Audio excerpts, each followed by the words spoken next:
My name is Dorcas Akinyi-Olwoch.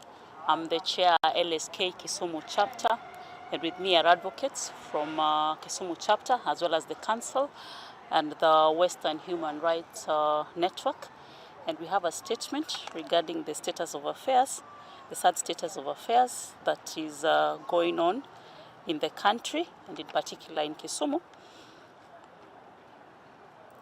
Esteemed stakeholders, ladies and gentlemen, this afternoon we stand a saddened society whose very mandate of being a legal watchdog has brought to light atrocities of great proportion that have happened in the last 3 days within Kisumu County and its surrounding environment. Reports of victims of police brutality have been on a great rise from Wednesday, the 19th of July, 2023. And there have been nationwide protests against over the stifling of economic pinch that the Kenyans are experiencing, brought about by the introduction of the Finance Act, as well as the previous inflationary effects. Kenyans took to the street as per their constitutional right to picket and demonstrate in a bid to have their voices heard, but the resultant effects were contrary to what they had planned, and instead they were met with brute police force. Numerous deaths were reported as a result of police brutality. Many were grievously injured, and others were maimed with lifetime injuries. It is sad that there are several persons who are missing as a result of enforced disappearance. Others are suffering from bullet injuries, and there's a pattern to these injuries. We are noticing that the injuries are majorly to the groin area for the young men, and for the elderly men, we are noticing that they suffer spine injuries, joint and chest injuries. Previously, it was thought and believed that the bullets fired by the police were stray bullets. But recent events have shown that it is clear that these shootings are well calculated and structured and aimed to weaken the citizenry and frustrate the future of the community. Children are not being spared. We have victims who have been shot. A young man has been shot 9 times, majorly in the chest area, by the police. It is now apparent that there are 2 rules in this country: the rule of law favoring the elite and the rule of force, brutal and illegal force used by the police against the indigent in our society who have tried to seek for economic justice in a manner provided by our constitution. Families are now desolate, they are weeping, they have lost their loved ones, and some are maimed. The question that is coming to our minds as a result of these actions that we saw in 2013, in 2017 elections, and now more recently that we are seeing, is that history is replicating itself time and time again in a manner that is unrelenting. There were nationwide protests, but the shootings were worse in counties such as Kisumu and Nairobi, and force was hardened against citizens. We have reports that police were breaking into homes in areas of Nyalenda, Nyamasaria, and Kondele, and fetching innocent citizens from their houses and brutalizing them. We are asking that the judiciary, as well as members of Kenyan Human Rights Commission, we are asking the church, leaders in the church, we are asking medics, we are asking all Kenyans of goodwill to join us and voice these concerns. The President, His Excellency William Samoei Ruto, stated clearly that he was against any form of police brutality within the Republic as part of his campaign promise. We are now saddened to see that the new police force rid itself of its old name but maintained its old characteristics. In the recent past, we have had various instances of the police injuring citizens, and resulted court processes that we entrusted resulted in various outcomes, such as the Pendo case. And we trust and believe that as LSK, we shall pursue the bodies, the police who are responsible for this maiming, who are responsible for these injuries. And we are asking that the judiciary delivers on its duty to uphold the rule of law. We are asking that the government of Kisumu, the governor of Kisumu County, the Cabinet Secretary of Interior, the Office of the Director of ODPP, and the various stakeholders, inclusive of non-governmental organizations, first and foremost, apprehend all police involved in arbitrary use of force, and secondly, alongside us, in the quest for justice for all victims and their families,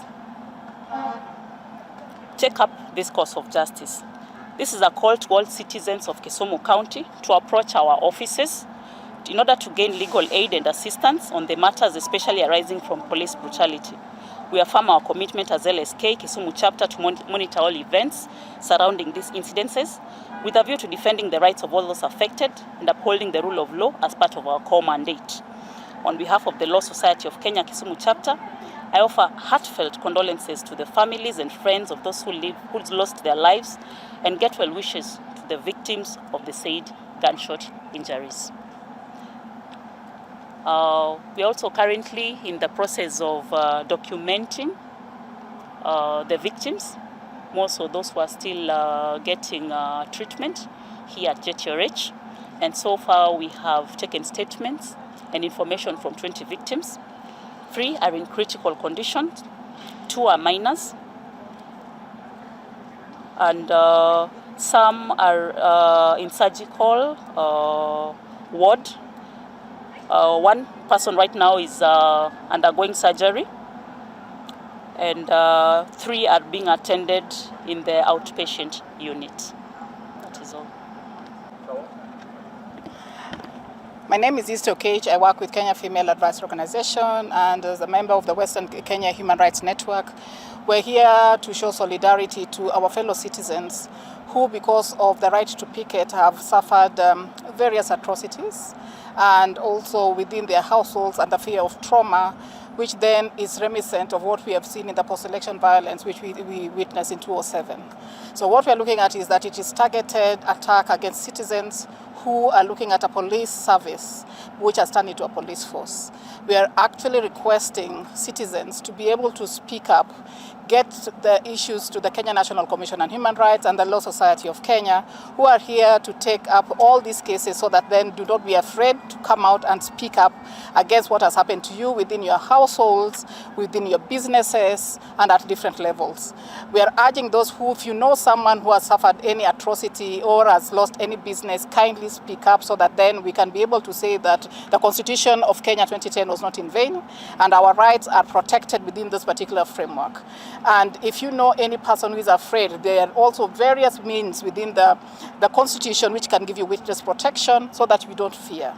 And for all those people who have been injured, and as we say, this is targeted, and it's targeted to dehumanize persons, particularly male people within this particular area. So when you're looking at these ones, for me, it frames within the crimes against humanity, where it is particular ways to emasculate certain people within our community, particularly the men within our societies, even where victims were being beaten in front of their children, and the children are talking about it, and it's captured on TV. So all those kind of things is what we're talking about, that we will not relent, we will not stop. And as citizens, we are here to protect our rights and protect ourselves against all these atrocities that are happening to us. So for all citizens out there, aluta continua, we will not stop. Thank you. Erukamano juthuru akawuono wan gi ywak maduong'. Nyinga en David Otieno, an wakili e dala ma Kisumu ka. Kendo en achiel kuom jogo mar riwruok mar Law Society matiyo e Kisumu ka. Wan gi kuyo mang'eny, wan gi ywagruok mang'eny nikech kuma wantiere ni waneno jo Kisumu ka manyo wuok oko mondo otim gima katiba oyienegi mondo gitim. to giromo gi polis matiyo gi bunde, matiyo nyaka gi pala, gi weapons mopogore opogore, mohinyo jothurwa mang'eny, kendo ji nigi rem gi lit mang'eny.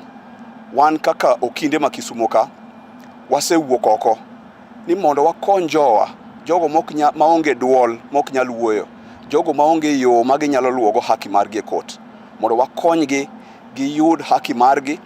To sama watimo ma, wakwayo bende jogo moko machalo kaka dakteche. An gi geno ni jo Kenya Medical Association nigi jogi moko Kisumu ka, kata riwruok magi Kisumu ka, ni osuptal ka nitiere joma norwaka tich adek, moko nigi risasi e dendgi mapok oyudo thieth. Koro wakwayo ni ubika, une jogi, ukonygi, umak badgi, mondo mi ging'e ni joma nigi right, joma tiyo gi chik marach, mondo ng'e ni chik nitie. Wabro luwo gigi mana kaka jomotelo na bose wacho. Higa mar 2007, gaboro, higa mar 2013, higa mar 2017, ji osehinyore mang'eny. To wang'ni to wawacho ni wadwa luwo ok sirikal kende, to nyaka jogo manotimo tim machalo kama, mondo ging'e ni sami timo gimoro kitiyo gi silaha momiyi mondo iwuoth gi ritgo jopiny marach, to ok en sirikal kende ema biro ting'o osigono. In bende nyaka iting' osigo kaka in iwuon, mondo king'e ni chik nitie. To wakwayo sirikal, kane ker orwaki manyocha ochamo muma mondo otel ne piny, to nowacho nobiro rito katiba. To katiba kanyo ji nigi haki mar ywagore ka gin gi gimoro machandogi. To ka dhano ywagore, to ok tim gima waneno kotim iye kani. Koro wakwayo mondo jopiny duto ogo tiendwa lo, oriwwa lwedo, mondo mi wakony jogi kik gima kama chak timre kendo. Ero kamano. An iluonga ni Easter Chieng' Okech, ai migao ma ok mar sirikal miluongo ni Kenya Female Advisory Organization. To kawuono wan kae gi riwruok mar Law Society of Kenya, to kendo wan gi riwruok mar Western Kenya Human Rights Network. Migape mantiere kae gi wawacho ni waneno ka gik moko ok timre kaka nego tim, kaka chik ma Constitution of Kenya 2010 nowacho. Waneno ka hinyruok mang'eny ma jok manowuok awuoka mondo gigol duondgi